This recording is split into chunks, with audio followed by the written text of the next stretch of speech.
everyone, welcome to the Dill Pickle Movie Network. I am Dylan Randazzo, and I'm here to welcome you to the starting line. 1, 2, 3, go, because we are off in racing, because this is the Oscars Death Race, the second year that I am doing the Oscars Death Race on this channel. It's something I've always attempted, never was able to accomplish it until last year, and this year I'm hoping to go 2 for 2, 2 years in a row, watching every single nominee nominated, not just in the big categories, not just Best Picture and Director and Acting and Screenplay, but watching every single nominated movie, whether it be a song.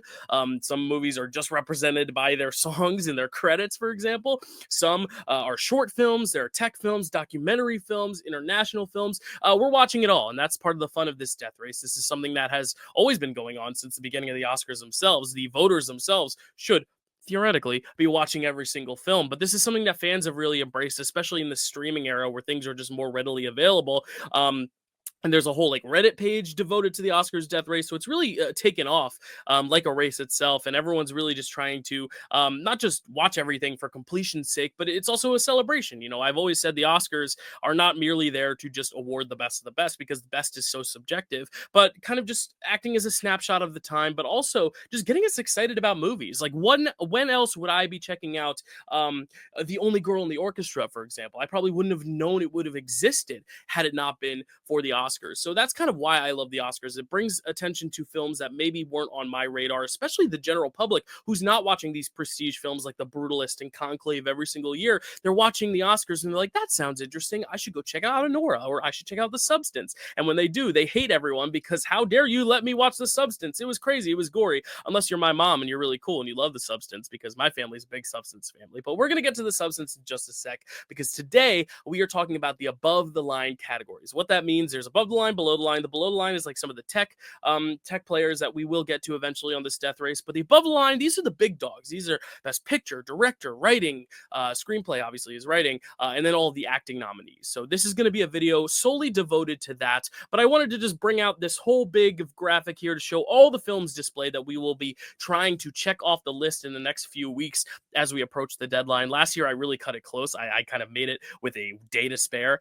So this year, I'm going to hopefully pace myself better, hopefully be done with this race with plenty of time to actually just sit and enjoy my well-being and my sanity until the Oscars, and not trying to really hunt down every single film for the very last minute. But this is your list of 50. There are 50 films this year nominated, a very clean 50, easy to get through. Hopefully, some of these might need some tracking down. But that's also part of the fun too, is trying to hunt for, dates when things are going to be on streaming, or also trying to find showtimes in your newspaper. I guess some of you are too young for newspapers. I'm too young for newspapers. What am I saying? But looking at IMDb, trying to find the showtimes. Where can I find I Am Ready Warden in theaters? How can I watch Gladiator 2? I missed it in theaters. Oh, it's on Paramount Plus. Part of the fun of the death race is also trying to find the films, and then trying to make the time to watch the films. And sometimes, certain films are harder to find than others. So this is going to be a real challenge, and I am always up for a challenge. But these films are a little easier to find because they are the Best Picture nominees, they're the Best Director nominees, the Screenplays, and the Acting Awards. And I just want to say first, right out the gate, I do a show all about Best Picture nominees throughout all of history. And this month, or next month, I should say, on Picture This, my show about Best Picture nominees, myself and my co-host Chadwick Webb are watching the 10 movies that are nominated. So I'm going to go through the 10 movies themselves rather quickly. So you're probably going to be like, wait, Dylan, we didn't get your full thoughts on Emilia Perez. Trust me, I have lots of thoughts on Emilia Perez, and I will talk about them on that show. But I figured for this video especially, these 10 films, I'm going to just kind of fly through because I want to save my thoughts for that episode. I will be rewatching these films in prep for Picture This, but just right now, I'm going to kind of keep my thoughts a little bit vague on the Best Picture nominees, but then once we get to the other films, I'm going to be kind of giving mini reviews for them, and then, of course, talking about the things that they're nominated for, and then giving my rankings for some of these categories. But we're going to start it off with the film I just mentioned, Emilia Perez, nominated for 13 Oscars. Can you believe it? That is almost a record. Obviously a center of a bunch of controversy, and I will be doing a video later this week talking not just about the controversy, but just kind of the state of the race and how hectic it is. And I think a reason why it is is so hectic is because this movie was controversial from the get-go, but then kind of had some real life controversies kind of creep up and kind of overwhelm this narrative, this campaign that this film was having, to where usually the most nominated film ends up being a real juggernaut at the Oscars. We saw it at the Golden Globes. This film really dominated, but recent events have kind of made it less of a sure thing. And I think that's really interesting for this Oscar race. I think this Oscar race is very up in the air in some categories. A lot of categories that I thought it was kind of going to be a shoe-in for, like best song, for example, or best editing. Now, maybe not so sure, but Emilia Perez nominated for 13 awards. This is an international film. It's always cool to see international films get into Best Picture. This one is divisive, as I said. I'm not going to give my thoughts necessarily on it. What I can give my thoughts on, though, are some of the other nominations it got. Obviously, the acting is super strong. There are two actors represented from this film, but even Selena Gomez, I'm actually a fan of that performance. I think the acting is kind of the highlight of this film. You go to watch these actors do their thing. You go to watch some great musical numbers, some great song and dance numbers. I think there are some actors who are better singers than others, so some of the musical numbers are a little bit more impactful than others as well. But I think the two that got nominated, obviously, Mi Camino, a showcase for Selena Gomez, El Mal, a showcase for Zoe Saldana, and Carlos Sofia Gascon does sing a little bit in that song, and honestly, I don't think her singing is that good, but Zoe Saldana really is showing this full athleticism on display, and it's no wonder why she's become the front runner here. But I really don't want to go too deep into Emilia Perez because there's so much to talk about that we will talk about on Picture This. So don't feel deprived here. There will be a video where I will give my full thoughts on the matter. But yeah, this is a big tech player. I don't know how many it's gonna win, but that will also come for another video when I do my predictions. But Emilia Perez nominated for Best Director, Best Picture, obviously, Best Director for Jacques Audiard, Best Actress for Carla Sofia Gascon, who now I believe has zero shot to win. I don't even know if she had a shot before, but she definitely doesn't have one now. Best Supporting Actress for Zoe Saldana, Best Adapted Screenplay, Best International Feature Film, Best Original Score, Best Original Song twice for El Mal and Mi Camino, Best Sound, Best Cinematography, Best Makeup and Hairstyling, and Best Film Editing. But let's go to the next most nominated films here. Next up, we have The Brutalist, and this is one, it's obviously super long, it's super dense. I tried to get a crack at it. I tried to chip away at it with my first initial review from New York Film Fest, so you can find it. I'm going to link it right up there above. There's actually a lot of reviews for a lot of these films, including Emilia Perez as well, for my initial thoughts. But this is one of those films that I had thoughts coming out of the film, and I've kept thinking those thoughts as the time has progressed since. And I really love films that just linger on your brain and leave you thinking. And I think for a film that is nearly 4 hours long, that should be kind of the goal of the film, is to leave you kind of reeling with all these questions and answers, but also vague answers that maybe watching the film again can help ask new questions, but also answer the old ones you had. And that's kind of what this film functions as. It's been called like The Godfather and There Will Be Blood. And you'll find out on Picture This whether or not I do hold this in the same esteem as those films. But in terms of the nominations it got, I mean, this is a film that is not only really appealing in terms of its writing and its direction and its editing, but it's also a really great tech player. There's a really great focus on the production design in this film that is larger than life, that is just eye candy. I mean, this is all about brutalist architecture. So obviously the stunning sets are going to be a large part of the story that is being conveyed. And I think this is one that, if not for another fantasy film that's going to be the next one we talk about, I would have thought would have been a shoe-in for production design, because it's all about production design. It's all about the spectacle of these sets and these buildings and these architectures. I don't know if that's a word, but this is a really powerful film.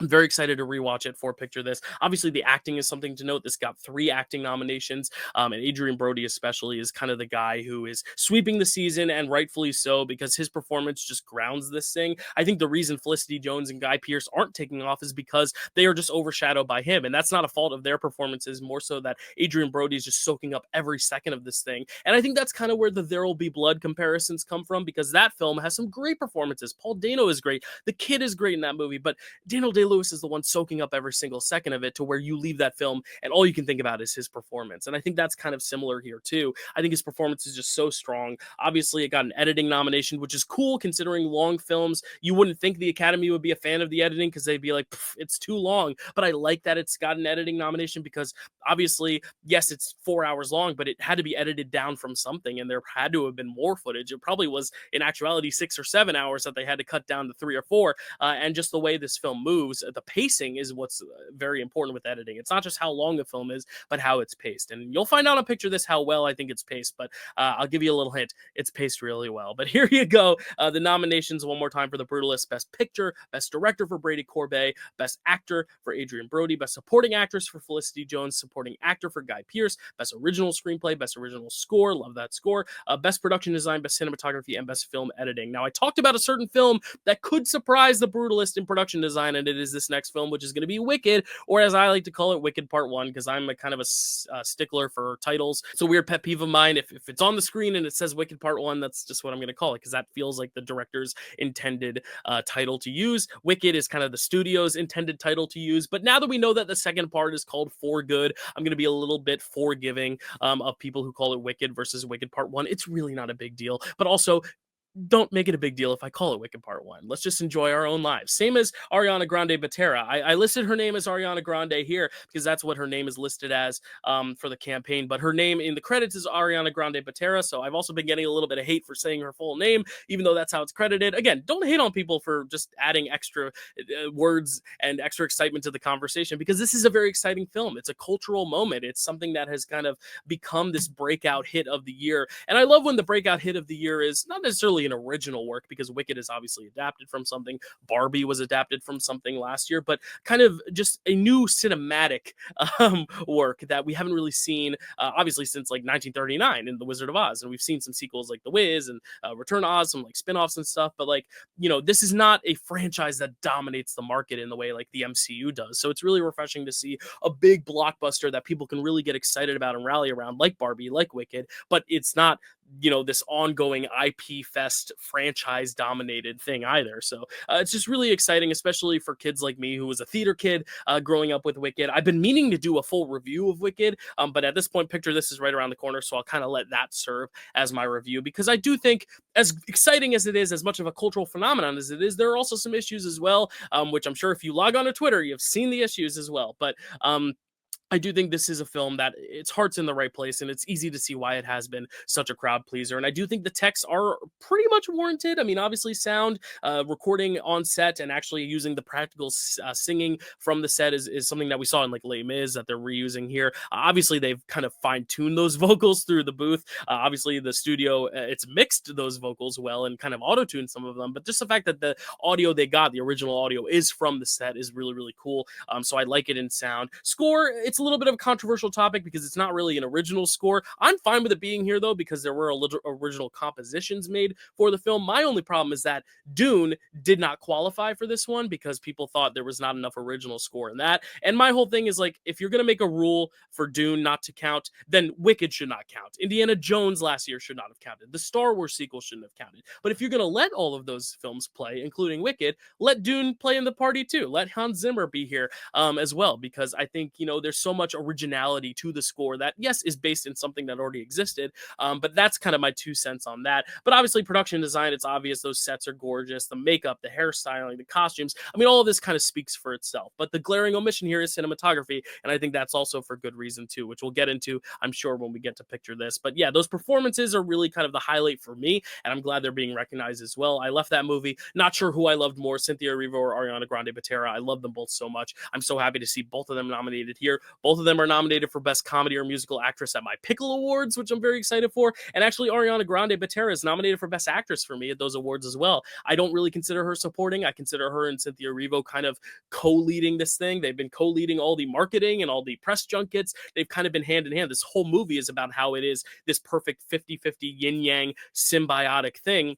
So the fact that one is lead, one is supporting, I get it. Elphaba, this is ultimately her story when we look back on it, but Glinda is telling the story, and it is also her story. So I would not begrudge anyone, including myself, who puts Ariana Grande Botera in Best Actress, but the Oscars went for supporting, and that's okay because it just allows us to spread the wealth a little bit more. But Wicked nominated for Best Picture, Best Actress for Cynthia Erivo, Best Supporting Actress for Ariana Grande Botera, Best Original Score, Best Sound, Production Design, makeup and hairstyling, costume design, film editing, and visual effects. Now, another film that got a bunch of nominations, I believe it got 8 nominations that we're going to be talking about next, is A Complete Unknown. This was kind of an unknown for quite a bit of the year. This is a film that was not really on the radar. It was announced, but no one knew if it was coming out this year. But then it just kind of surprised, I think, in the second half of the year. And they were like, yep, it's getting a Christmas release date. And I think as soon as that happened, everyone was like, well, there you go. That's Searchlight's player in the race. People thought it could have been a real pain. People were like, nope, it's going to be A Complete Unknown. That's going to be Searchlight's horse in the race. And I'm glad they did, because obviously music biopics, they kill at the Oscars. Most of them do. Not every single one of them. Respect didn't get a lot of respect. Rocket Man didn't get a Best Picture nomination, but a lot of films do. Bohemian Rhapsody being an example. And I've seen a lot of comparisons to Bohemian Rhapsody. I don't think this is as bad. We will talk about it on Picture This, my thoughts on the biopic of it all. But as a Bob Dylan fan, obviously, I enjoyed this. And I think a lot of people are going to enjoy it by sheer notion of being a Bob Dylan fan, just seeing kind of this transition from folk music to this electric kind of sound, while still staying true to his roots, but kind of experimenting with a whole different kind of medium.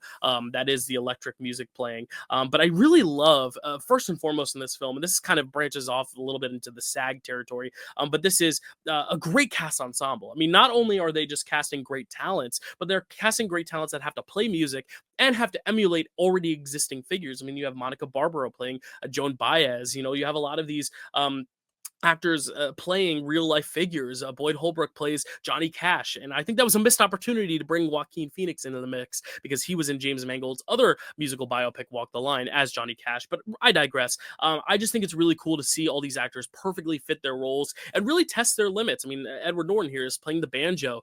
Monica Barbaro actually was the standout for me, though. She just completely took me by surprise. When her nomination came up on Oscar morning, I predicted it, but I was also kind of like, wow, I'm so shocked that the Academy loves this movie so much that they're going to give her a nomination. But then I watched the film, and she was my favorite part of it. And I really do think this is one of those films that, yes, Bob Dylan is the focus, but this really is an ensemble piece in kind of creating this picture of folk music at the time. Now, is the script great? Is the direction great?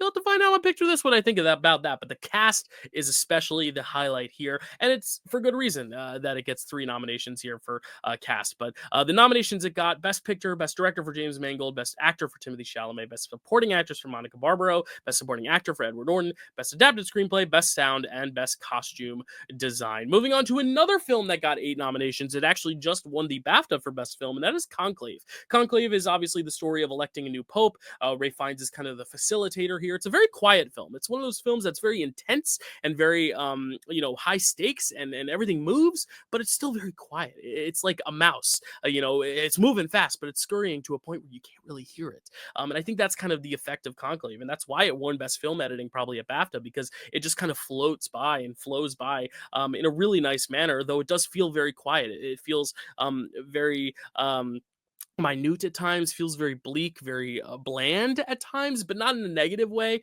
I was not a big fan of All Quiet on the Western Front, Edward Berger's last film, so I was really, really dreading watching this one, but I actually thought this was a big step up. And whether or not it's my favorite of the category, you'll have to find out on Picture This. I feel like every single review here is just a plug for that show, but it really is a big step up technically, I think, pacing-wise, acting-wise, everything. It's just a whole level up as a filmmaker, and I think by his third one, Edward Berger will finally get that director nomination, because his films are always close. It's like his films are always the runner-ups. It's like All Quiet on the Western Front was the runner-up to Everything Everywhere All at Once. Conclave is probably going to be the runner-up to Anora, assuming Anora wins and Conclave doesn't.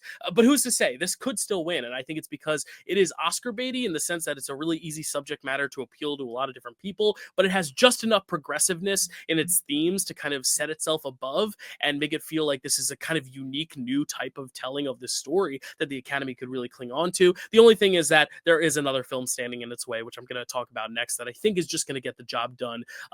Just a step ahead of Conclave. But Conclave nominated for Best Picture, Best Actor for Ralph Fiennes, Best Supporting Actress for Isabella Rossellini, Best Adapted Screenplay, Best Original Score, Best Production Design, Best Costume Design, and Best Editing. But the film I was alluding to, which only got 6 nominations, but 6 big ones, is Anora. And I mean, if you're going to only get 6 nominations, these are the 6 you want. You will have you have 2 acting awards, you have a directing award, a Best Picture award, screenplay, and editing. I mean, those are the foundational pieces to making a film. You got to have actors, you got to have someone directing, someone to write it, and someone to edit it, and then you have the Best Picture. I mean, that is the package. If you want 6 nominations to your name, this is exactly what you want. And I think that's why Anora has kind of emerged as a surefire frontrunner. I think a lot of people people thought it was a front runner from the start. I thought it was. I thought it did lose steam. I think those people who have said always been Nora, I never lost faith.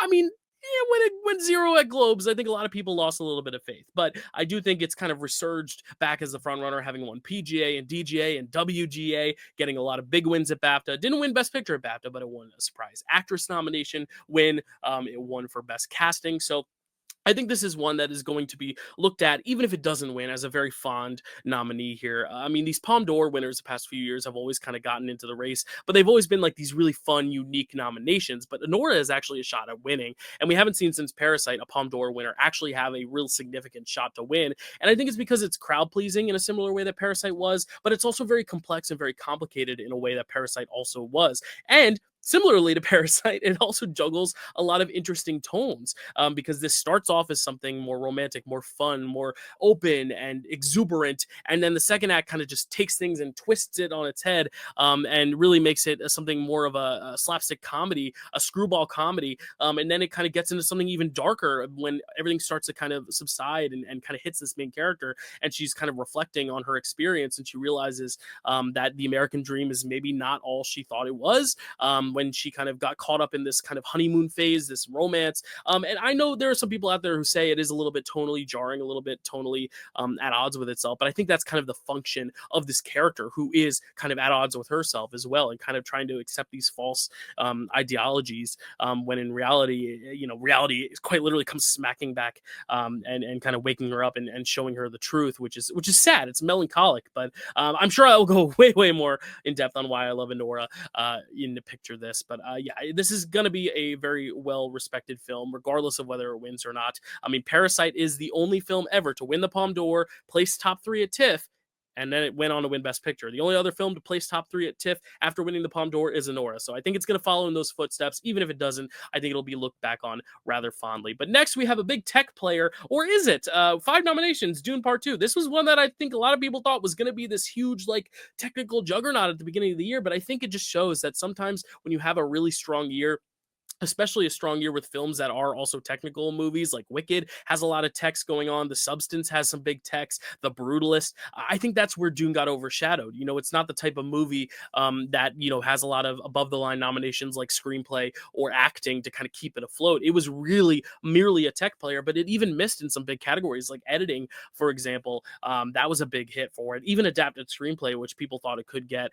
Very sad for Dune, because I do think this is going to be looked back on maybe as the best of the trilogy. We'll see how Part 3 is, but I think a lot of people thought this was a significant step up from Part 1. I'm actually one of the rare few that thinks it's on equal footing with Part 1, and I actually kind of prefer Part 1 even a little bit more, but that's like saying that this apple and orange, one is better than the other. I mean, it's a very basic metaphor, apples and oranges, but really, there are such good quality fruits that I can't really choose one. Sometimes I just want the apple, but really the orange, it's just as good as the apple. It's just maybe I'm not in the mood for the orange, if that makes sense. I don't know. I'm going on too long about this analogy, but Dune still gets some nominations here. It gets Best Picture, Best Sound, Best Production Design, Best Cinematography, and Best Visual Effects. But a real surprise genre film that really kind of came out of nowhere was The Substance, which also got 5 nominations. Probably a bigger, stronger 5 nominations than Dune did, because it got some above the line love in addition to picture. But The Substance, a film that I heard out of Cannes was really good, really edgy, not at all an Oscar thing, but would at least hopefully get a makeup nomination. Now here we are. Not only is it getting Best Picture,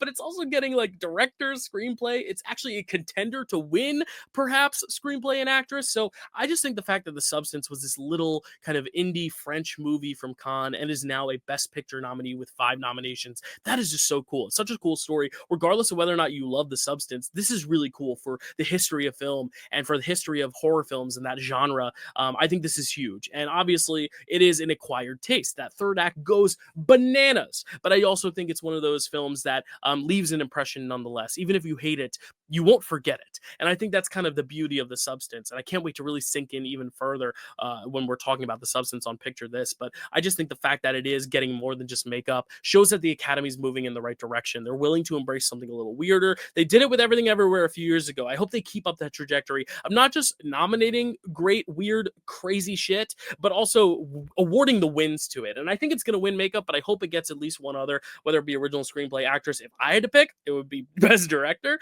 But but I really just think this is such a win for horror fans, but also just fans of film in general. And I know there's a little controversy because Coralie Farge is like, it's not a horror film, it's an art film, it's a genre film. But I think she's just mostly saying, in her own words, that this should be taken seriously. This shouldn't just be dismissed as a horror film. Like, it's just a horror film. It's more than that. It's more than just that. But it is still a horror film. And I think that's beautiful, is the fact that we can embrace something like this in the Academy in Best Picture. But that is the substance. It's nominated for Best Picture, Best Director for Coralie Farge, Best Actress for Demi Moore, Best Original Screenplay, and Best Makeup and Hairstyling. Now, a big surprise with 3 nominations on the day. One of my favorite reactions I've ever filmed when the nominations came out was when this film was announced for Best Picture, and that is I'm Still Here. Now, obviously, I've had a great love-hate, not love-hate, love-love relationship with this film, because I guess the hate is that it makes me sad. The movie itself makes me sad, but the love part of it is that I love this movie. I put out my review for it, and then the Brazilians, you guys are such a loyal, devoted crew. You love this movie, you love Fernanda Torres, and I had so many great fans kind of watching that video and making it one of my most, it is the most watched video on my channel. And it was just really humbling to see, not just people watching my channel. I was very humbled by that, but also just seeing that, there's so much love and support for their country and this actress, because they're facing some tough stuff. And I think this film really showcases that. It shows how this family can seemingly be torn apart, but how someone tries to keep it all together and keep this family intact and keep it strong and keep it united, and not be able to show her emotion and try to restrain it and keep it within herself. It's heartbreaking because you want her to be able to just let it out and cry and be emotional and react to it. But you also understand, as this mother figure, that she has to keep herself strong for her family. And that's why I think Fernanda Torres' performance is so phenomenal. I have a full review. I'm going to link it up there. So if you haven't seen it for some reason, even though so many thousands of you have, I'm really excited, because this is a film that I really liked, and I couldn't imagine this getting a Best Picture nomination at the time. But the fact that it has, again, just shows how cool the Academy is, that they're willing to embrace so many other types of films, not just American films, but Brazilian films. I believe this is the first Brazilian film to get a Best Picture nomination, and that's so cool for that country, and for that fan base. And it really just shows that there are so many important stories to tell that don't always confine in the bubble of Oscar bait, but that's okay. And I think the substance, even Dune, Anora, The Brutalist, these are films that sometimes have conventional structures to them, but the stories they're telling are so unique and so special. So I'm Still Here is no exception. I can talk long and long and long about this film, as I'm sure so many people watching can as well. But stay tuned for Picture This, because we will talk about it there. But I'm Still Here, nominated for Best Picture, Best Actress for Fernanda Torres, and Best International Film. Now, the last Best Picture film that we have to cover is one that I thought was going to get a lot more nominations when I first saw it at New York Film Fest, but it only got 2, but that is Nickel Boys. This is one that I think is mostly known for its unique camera style. Everything is from that first-person POV. Whenever a character will reach out for another character, it's quite literally their arm entering the frame of the camera lens.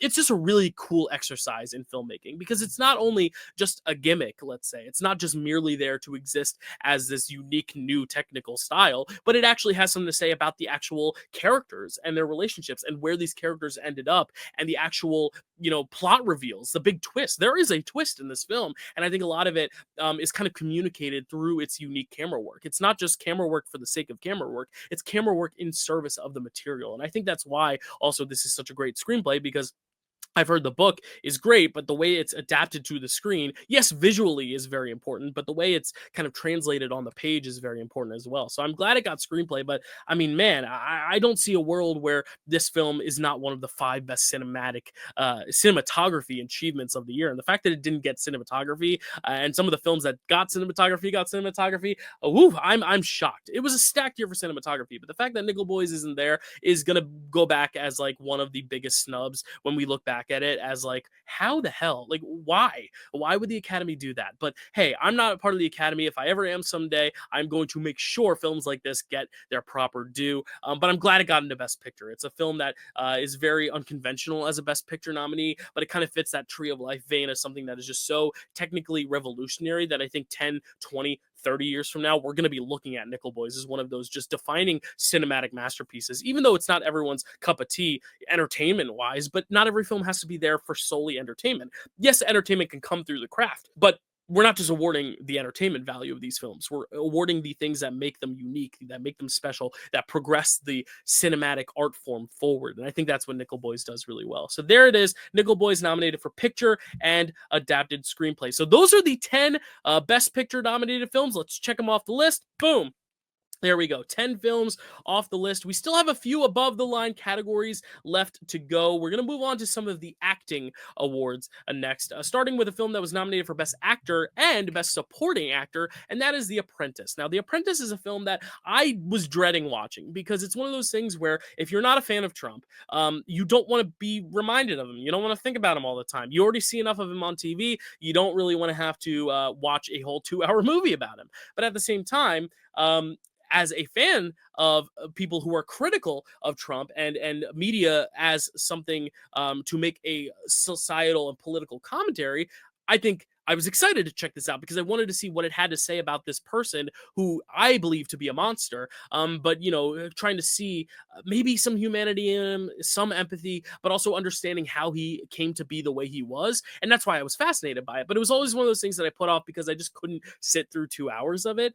But eventually, when it got nominated, and of course when he was reelected, I was like, you know what, I'm just gonna bite the bullet. I'm gonna do it on inauguration day because you know what, if I'm wallowing in sadness, I might as well wallow in sadness some more. And I watched this, and you know what? I think if it was not a story about someone so prolific and so in your face on the media all the time, on your TVs 24/7, I don't know if this would be the best film because I think it's one of those films that if it was about just some other political figure or some nameless political figure, I think it's kind of boring. Like I think the way it's shot is fine. It's similar to The Office. It's a lot of like just kind of cameras in the rooms, just kind of capturing things as if they're playing out almost like a documentary, a mockumentary, if you will. But really, I think the intrigue here is that it is Trump. But obviously, that's the film. So obviously, the intrigue is there. But I really think if this were just like a nameless political figure, I don't think people would be talking about it at all. I think people are talking about it because of who the subject is, not because it's a great film. But with this film come great performances. And that's what got recognized here. Sebastian Stan is obviously terrific in this role. It's someone who, when I saw the trailers, I was like, this doesn't look like Trump. This doesn't sound like Trump. This doesn't feel like Trump. But then you watch the movie and you realize that Trump didn't start the way we know him today. I mean, he's much older now than he was when this film is capturing that time period. So it was really cool to see Sebastian Stan not only make his own unique interpretation of this person, but also throughout the movie slowly transform into the person we do know, into those mannerisms, into the like the little lip movements and the pursing of the lips and just some of the actual way he communicates with his hands, a lot of this stuff. I mean, that was stuff that like Sebastian Stan nailed, but he didn't do it from the get-go. He waited till the movie was like progressing to fully kind of like adopt all those little ticks and mannerisms of Donald Trump that I actually thought was really fascinating. It's one of those performances that I didn't even like leave the movie being like, wow, that's so Oscar worthy. But I was like, wow, what an impressive character study for Sebastian Stan to just kind of adopt all those mannerisms. And then Jeremy Strong. I don't know a lot about Roy Cohn outside of what I've seen in like Angels in America, one of my favorite plays of all time. So I don't really know how the actual guy behaved and acted, but I believe it was like this. And I think Jeremy Strong brings a real great deal of empathy to a character that I really don't think anyone really wanted to empathize with. But I think especially in this context, this film tries to show, what makes a monster, and what makes a man. It's that line from Hunchback of Notre Dame, but it's, a very interesting character study. And I think what Jeremy Strong and Sebastian Stan bring to it, I mean, Jeremy Strong has a scene at like this dinner, this dinner table where he just like kind of has all these emotions. It's similar to the Fernando Torres thing where like he wants to let the emotions out, but he kind of keeps it all reined in. But because of that, it's even more emotional. I was really impressed with their work. And I do think if these performers were not doing this excellent work and the subject matter wasn't as prominent in our daily lives, I think this would just be a nothing biopic. But I think because of the cultural relevance, it's just a very interesting study nonetheless. But that being said, as someone who is very critical of the man, I wish this were almost a little bit more critical of a film. It feels like at times they're like, well, we don't want to go that far. But at the same time, if you go too easy on him, then it lets him off the hook in some ways. So I think this is just one of those biopics. They were doomed either way. Whether they really went all in, they're going to lose people. If they don't go all in enough, they lose people. So really, I'm just there for the performances. And I think the performances were really, really strong. So The Apprentice, nominated for Best Actor for Sebastian Stan, Supporting Actor for Jeremy Strong. But another film that was nominated for two awards was actually nominated for Supporting Actor and Original Screenplay, which is A Real Pain. Now, A Real Pain is kind of the film that everyone thought Searchlight was going to end up cracking into the Best Picture lineup with.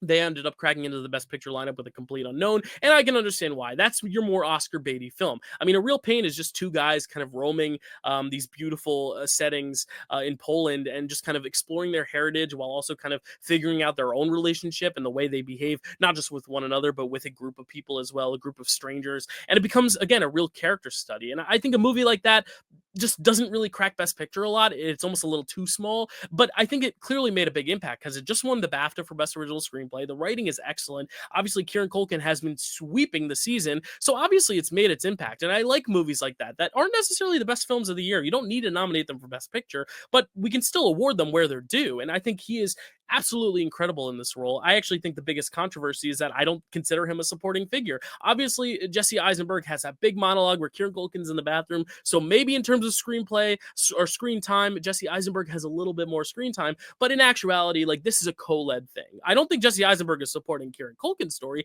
I think they're supporting one another, therefore they are both lead. That's kind of how I look at it. But again, obviously it worked because Kieran Culkin is sweeping. So obviously it worked. They campaigned him in the right spot. I would have campaigned him in lead. That's why he didn't get a Pickle Award nomination for Best Supporting Actor, because I just don't view him as the supporting actor in this film. I think the supporting actors are the people in the tour group. It's like the tour guide, the guy from White Lotus, who's the tour guide. I'm sorry, I don't have his name right in front of me, but it's Jennifer Grey. Those are the supporting actors. These are the two leads. But regardless, controversy, a category flaw, a category fraud aside, this is a really great film. It's really great to kind of get to what these characters, their connection with one another, their connection to their grandmother, their connection to their heritage. And it really just is a great kind of display of these types of personalities, these super anxious people, because I am kind of an anxious person myself, if you haven't realized from my trembling of words and the fact that I talk too fast and the fact that I get comments on my videos because I talk too fast and I don't take a breath.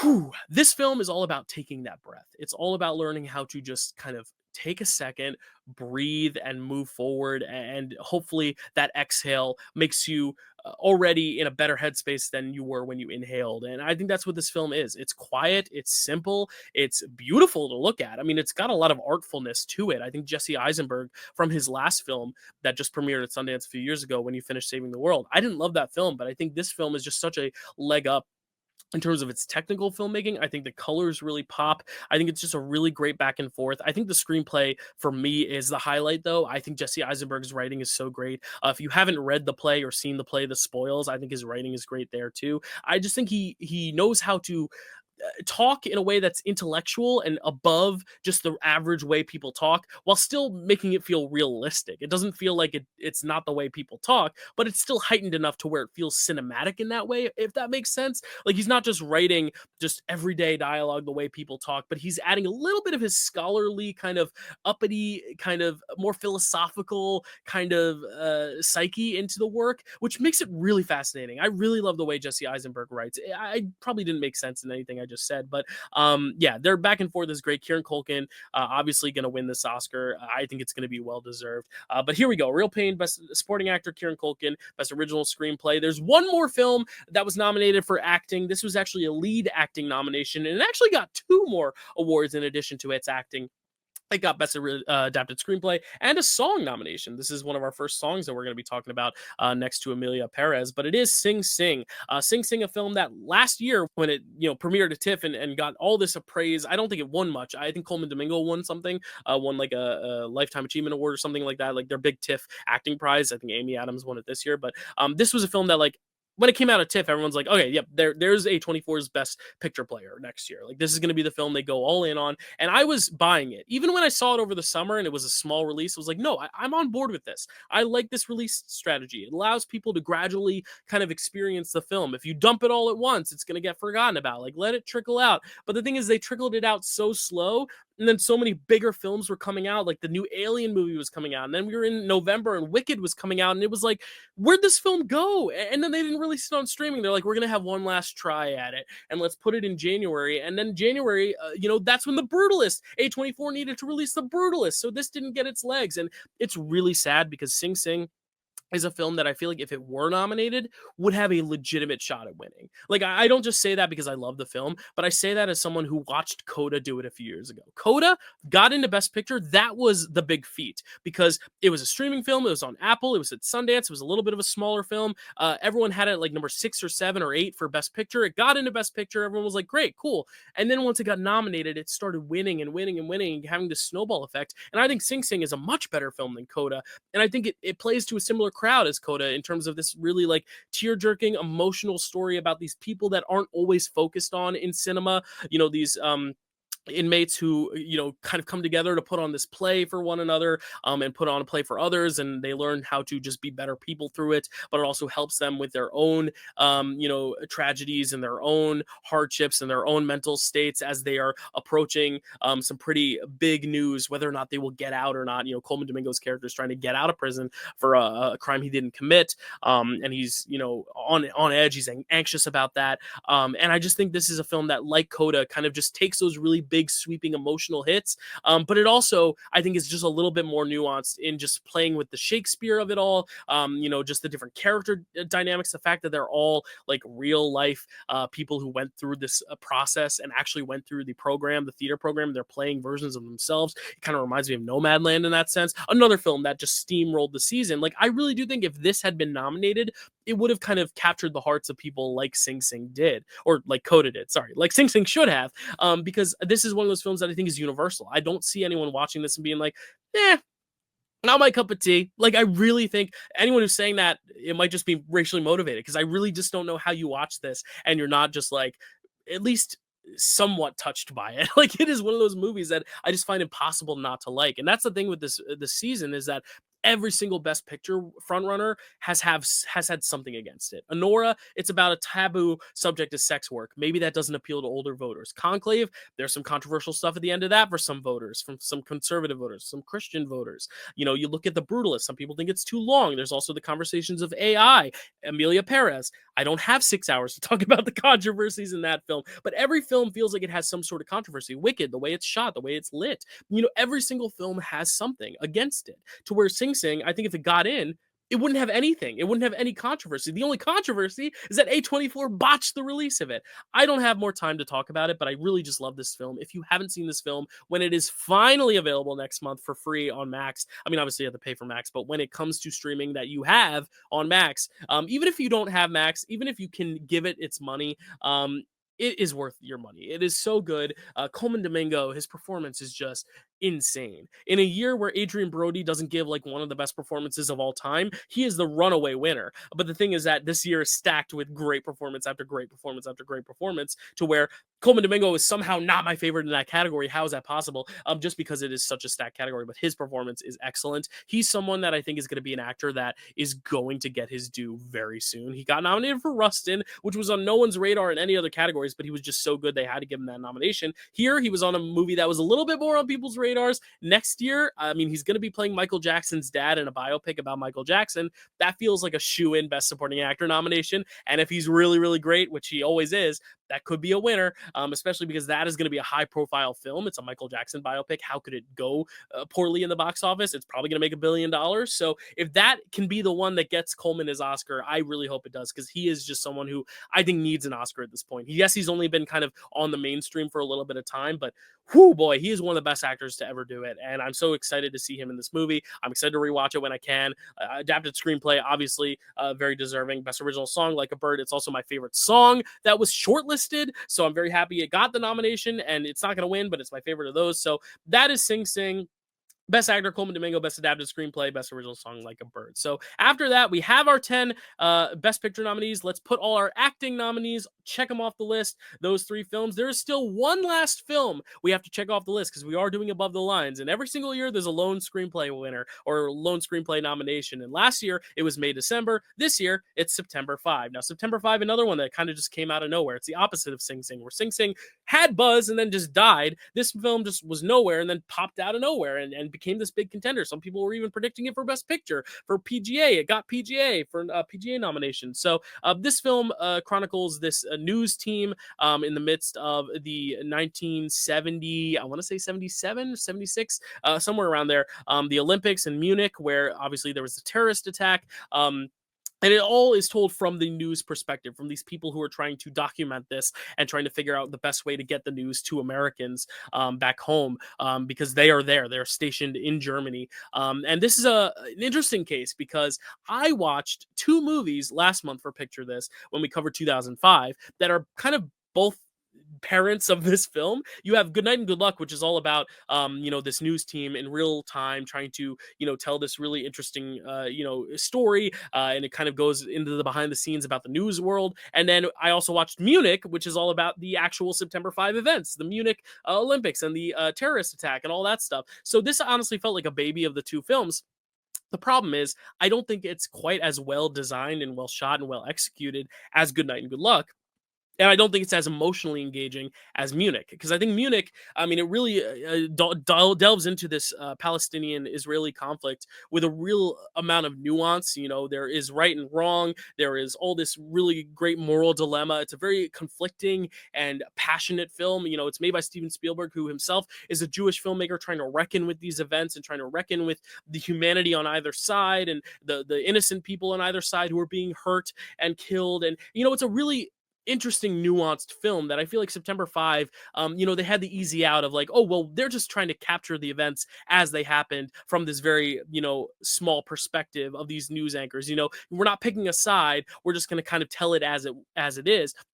And I think there's a function to that, but I think the only issue is that when you are releasing a film like this in the year of 2025, or 2024, I should say, Munich came out in 2005, where this issue was still an issue. This has been a long, decade-spanning issue, this long war between Israel and Palestine. But I think when you are releasing it at the peak, when like social media and all these people, you really need to try to make, not necessarily pick a side, but everyone has an opinion on it. And I feel like September 5 is trying its best to be as apolitical as possible. Now, no film is apolitical. I'm not saying September 5 is apolitical. It's obviously very political. Every film is very political to an extent.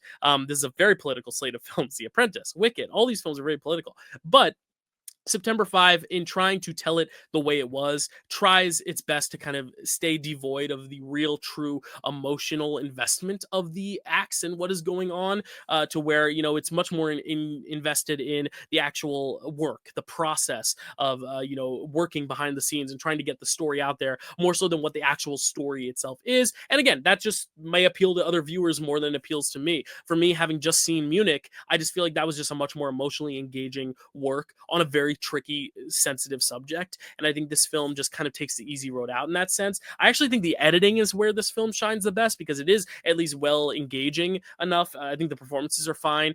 There's no performance here that I'm like over the moon, like losing my shit over.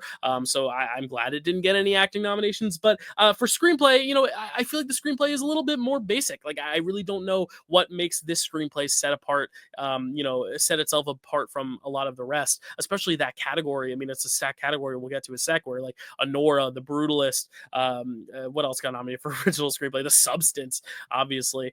So I just feel like this is just the weakest, a real pain. Like, this is the weakest of those, just because I feel like it could have gone even further in making a really emotionally investing story, but instead it just kind of tells it as it is. And I think sometimes when a film tells it as it is, there's a real function to that, but it also kind of feels like maybe we could have just gotten a documentary of this. And I think because it's such a minimal one side perspective, and they really don't kind of go deep. And again, my political views may not align with everyone's political views. I'm fine if you go into a different political lens than I agree with, but just make that commitment, make that real stance, make that emotional investment.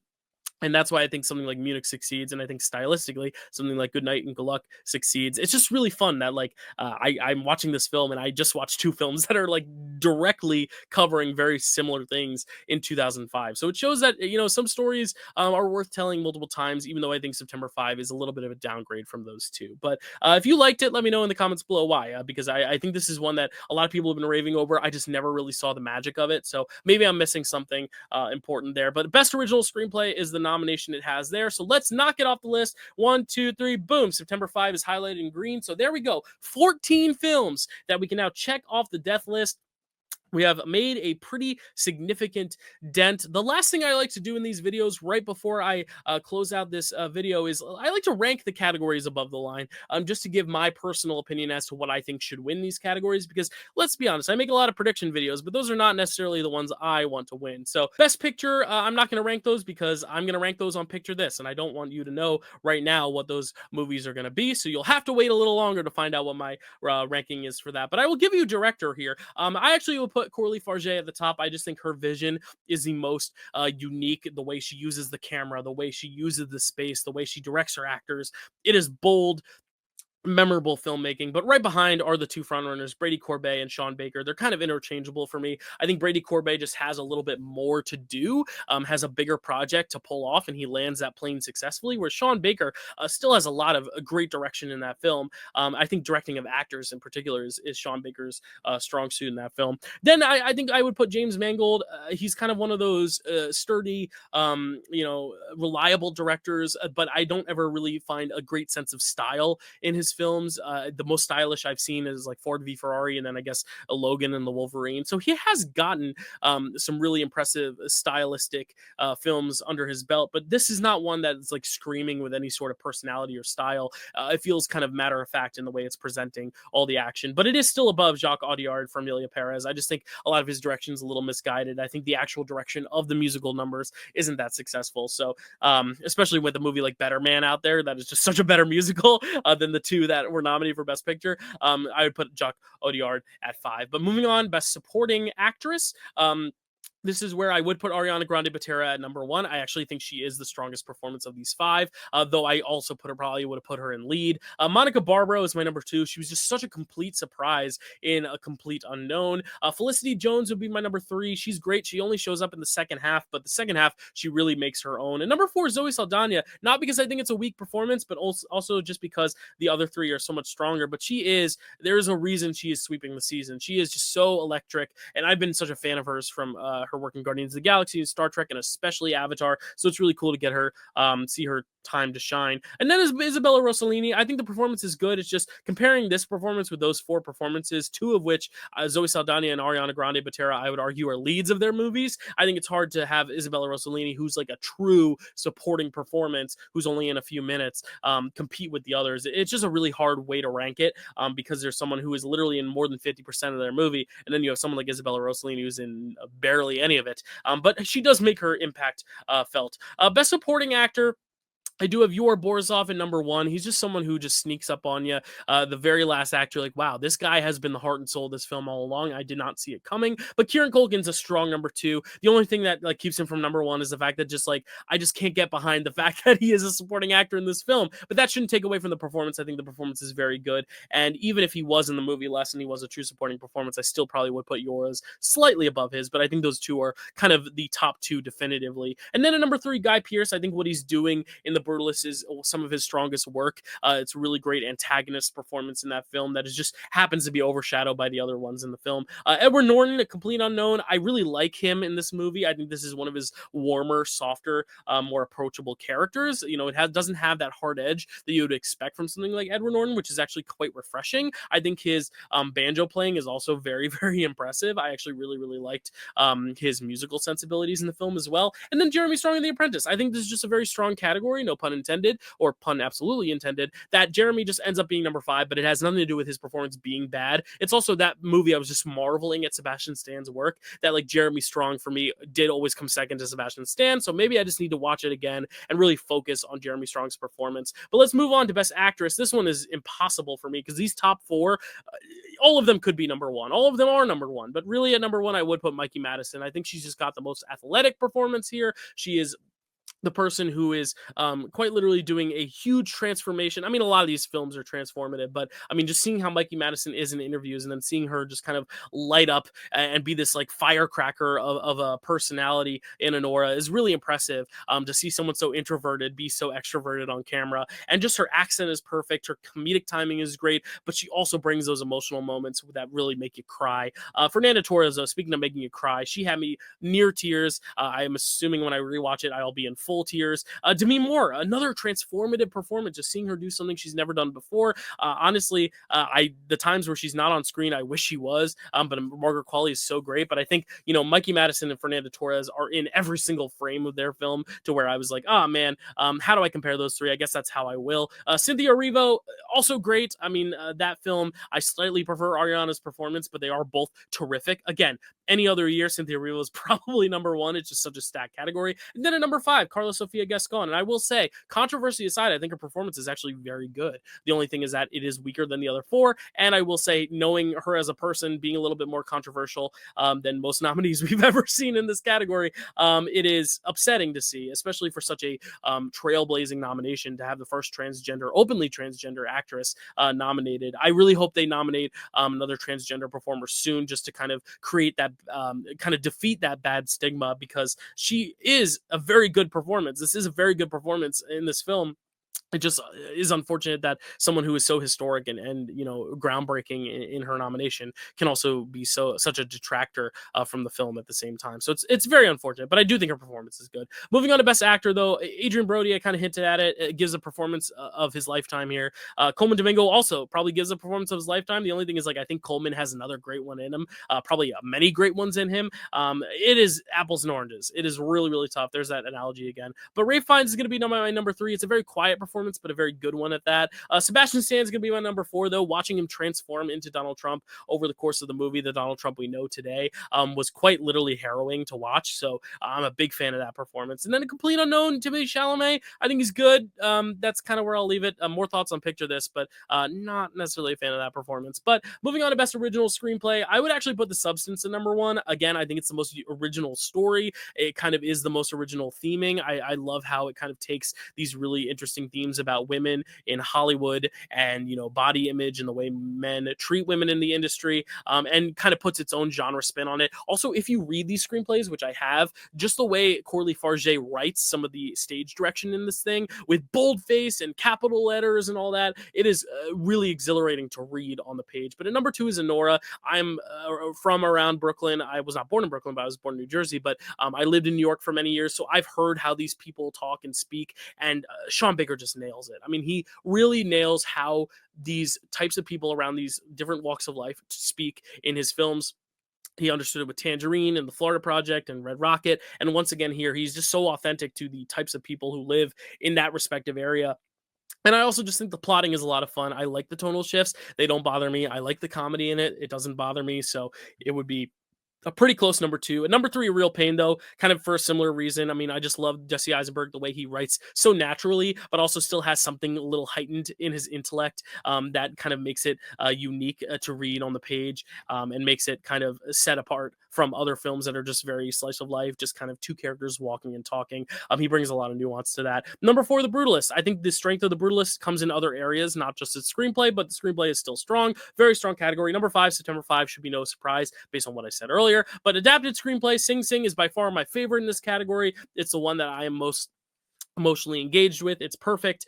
Conclave, also a great screenplay. I just think the way the dialogue just kind of zips and snaps through is really impressive. Even when I felt the film at times was lagging, the writing never was, and just the different themes and different exploration of the Christianity that it kind of tackles in its theming and its writing is really impressive. Number 3, Nickel Boys, another one that I've heard is just such a great book, and an even greater film, and just the way it's adapted to the screen. Yes, a lot of the merits of Nickel Boys come from the visuals, but a lot of that is also communicated through the text. The text needs to lay out the blueprint for what that visual landscape is going to look like. Then a complete unknown, this would be dead last in any other year that doesn't involve Amelia Perez, but there you go. Amelia Perez at number 5. I think the complete unknown script is full of cliches. There's one part where she tells him that she feels like she's a plate on a spinning plate, that those circus performers, when they spin the plate, she feels like the spinning plate or whatever. It was an analogy that went on for about 30 seconds, and I was pulling my hair out. But regardless, better script than Amelia Perez, which I think has a flooded amount of issues in its script. But there you go.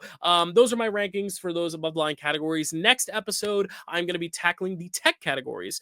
So anything that was nominated for song, score, production design, editing, costumes, make, makeup, hair is makeup, production design, I think I said that, cinematography, all those films I'll be talking about next time. So Maria, Gladiator 2, the 688, yep, the Diane Warren one. So stay tuned for that. That's going to be really exciting. Probably a shorter video because this was 14 films. That's only going to be about like 8, 9. So stay tuned for that and continue along. Let me know if you are accomplishing or trying to accomplish the death race and how far you've gotten, how many films you've watched so far on your journey to watching all 50 of these nominations. And stay tuned for more. Thank you so much. I will be releasing a video soon, kind of talking about the state of the race right now for Oscars. And then next week, I will be giving my final Oscar nomination predictions once I finish the death race. And then we will be here at the Oscars. It'll be time to go. And we'll be able to make our final predictions and see who comes away with the glory. Will it be any of my winners? Will it be some of the predicted winners? Will we have some upsets? We'll have to wait and see. But thank you so much. As I said, stay tuned for Picture this month, or March, I should say, next month. We are going to be covering all 10 of these Best Picture nominations in depth. So if you were like, Dylan, I didn't hear all your thoughts on Wicked, trust me, we will talk about Wicked. We will talk about Complete Unknown. We'll talk about Brutalist, all those films on that show. And of course, stay tuned for more surprises that may be in store for the channel. Otherwise, thank you so much. Can't believe this was a whole hour, but I'm glad you stuck with it to the end. Thank you, and we'll see you next time. Bye.